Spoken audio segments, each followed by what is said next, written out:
All right, hey, Lounge Room Studios. We are here talking about imprinting new material into your brain, and so then it becomes part of your language and how you play. And I have this Ernie Burrell book. He is a fantastic guitar player, has had an article in Guitar Player for decades. And this is the Jazz Improv book for guitar, and it was printed in the 80s. It is 118 pages of fantastic material.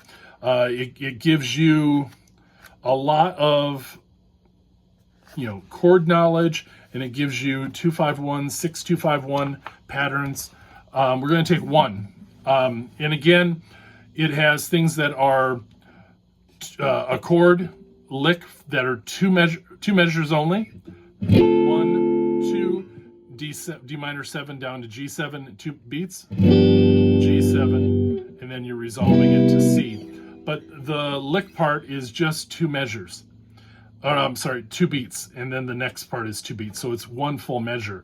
And this lick that we're going to talk about is on a D minor 7 to G7, 4-beat lick, and it starts on the minor third of D minor 7, which is your F. And it's just a nice descending line, F, E, D, C, and it continues down to arpeggiate up the G7. It starts on the third, goes to the fifth, goes to the seventh, and then it adds the ninth without going to the root. So here we go.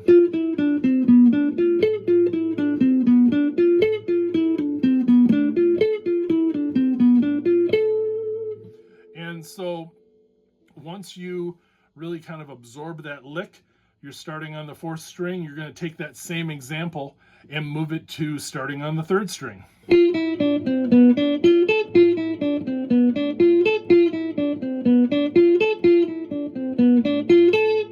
And again, take that same idea and move it to starting on the 2nd string.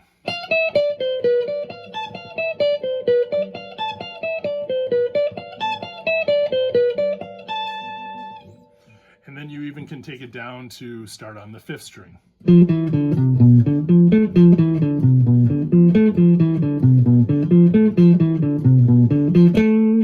Now, I'm repeating this 4 times just because that's a good example of how I kind of imprint that into my playing by having those repeatable things. But in reality, you're just doing it 1 time. And then you're moving on to the next part of whatever the chord changes are having you play. But this way, I'm kind of chunking it. I'm taking a really small amount of information and I am really hitting it hard. And I'm going to have that lick for the lick of the week.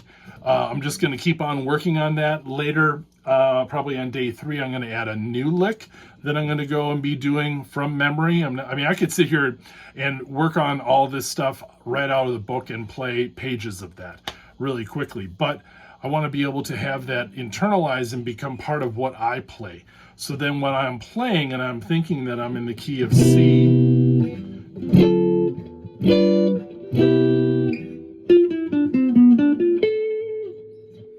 and that's just going to be something that's going to come out of my playing. And so how do you internalize your material that you're learning so then it becomes part of what you play? So post a comment on that, and we will see you on the next video, which is a continuation of expanding your language in your natural playing.